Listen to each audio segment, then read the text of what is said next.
Bonjour, bienvenue dans les 100 jours de prière proposés par Espérance TV en partenariat avec l'Institut de la Voix de l'Espérance. Nous sommes heureux de vous retrouver pour ces moments de méditation et de prière autour de la parole de Dieu. Alors que cette pandémie poursuit son extension dans le monde, un déconfinement est prévu dans une semaine et cela suscite beaucoup de questions. Alors que j'y réfléchissais, il y a ce chant du groupe Mélodie d'Espoir qui m'est venu et je trouve que les paroles reflètent beaucoup la situation dans laquelle nous nous trouvons.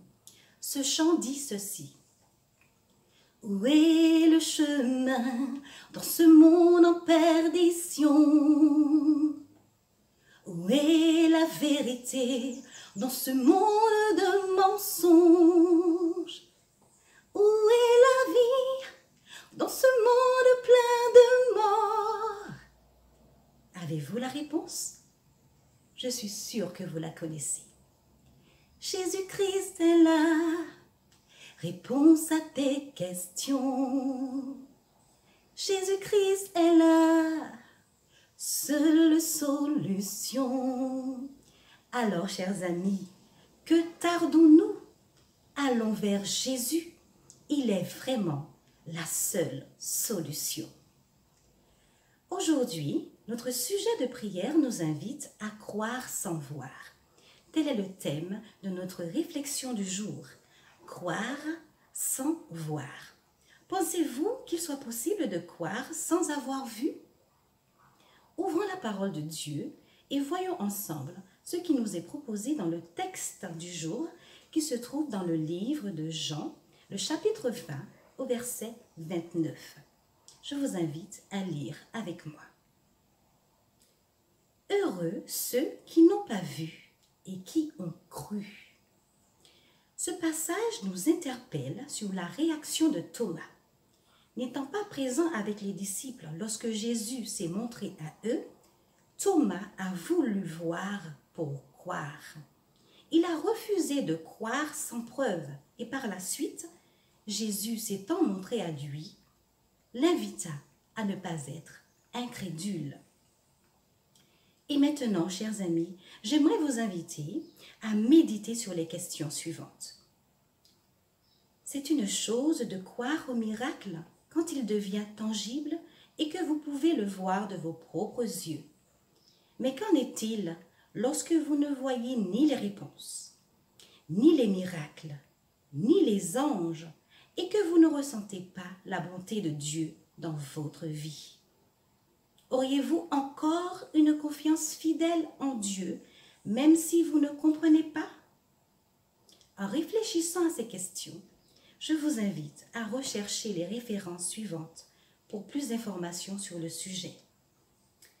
Hébreux 11, le verset 1, Romains 8, le verset 24 à 25, Marc 9, le verset 24 et Job 13, le verset 15. La citation du jour se trouve dans l'ouvrage Bible Echo, 24 septembre 1894. La foi prend Dieu au mot, avec ou sans émotion. Elle est la substance des choses espérées, l'évidence des choses non vues. Nous pouvons croire nos semblables et ne pouvons pas nous fier à la parole de Dieu. Lorsque nous nous adressons à lui pour obtenir la sagesse ou la grâce, nous n'avons pas à regarder à nous-mêmes pour vérifier qu'il nous a remplis d'une émotion spéciale qui apporte l'assurance qu'il a tenu parole. L'émotion n'est pas un critère. De grands mots en ont résulté lorsque les chrétiens ont écouté leurs émotions. Comment puis-je savoir si Jésus entend mes prières? Je le sais par sa promesse. Il dit qu'il entendra les malheureux quand ils crient vers lui, et je crois en sa parole. Il n'a point dit à la postérité de Jacob, « Cherchez-moi vainement ».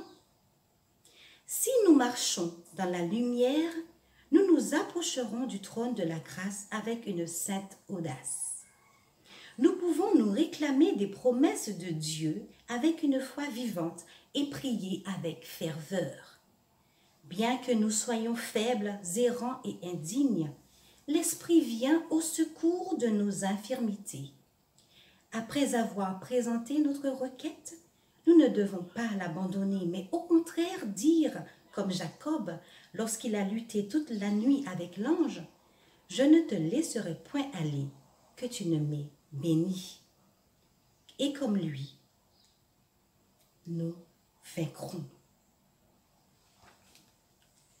Aujourd'hui, nous louons le Seigneur de ce que de nombreux endroits, le nombre de nouveaux cas de COVID-19 est en diminution. Merci Seigneur. Continuons à persévérer dans la prière. Aujourd'hui, prions pour qu'à mesure que les pays relancent les activités et l'économie, qu'il n'y ait pas de nouvelles augmentations dramatiques du nombre d'infections. Prions pour le ministère à l'attention des Chinois à Cebu City et en faveur de toutes les Philippines et l'Indonésie pour la protection contre le coronavirus et que davantage de Chinois dans chaque pays aient plus d'intérêt pour Jésus et les vérités de la Bible. Prions pour que la nation chinoise qui compte 1,4 milliard d'habitants s'ouvre davantage à la propagation de l'Évangile. Et enfin, prions qu'à la maison, nous utilisions tout le temps supplémentaire dont nous disposons pour étudier en profondeur la parole de Dieu et enseigner à nos enfants comment l'étudier et l'aimer. Je vous invite à vous joindre à moi pour une courte prière. Prions ensemble. Éternel notre Dieu, ô combien nous te sommes infiniment reconnaissants pour tes grâces et ton amour manifestés envers nous. Tu es un Dieu merveilleux, tu prends soin de tes enfants.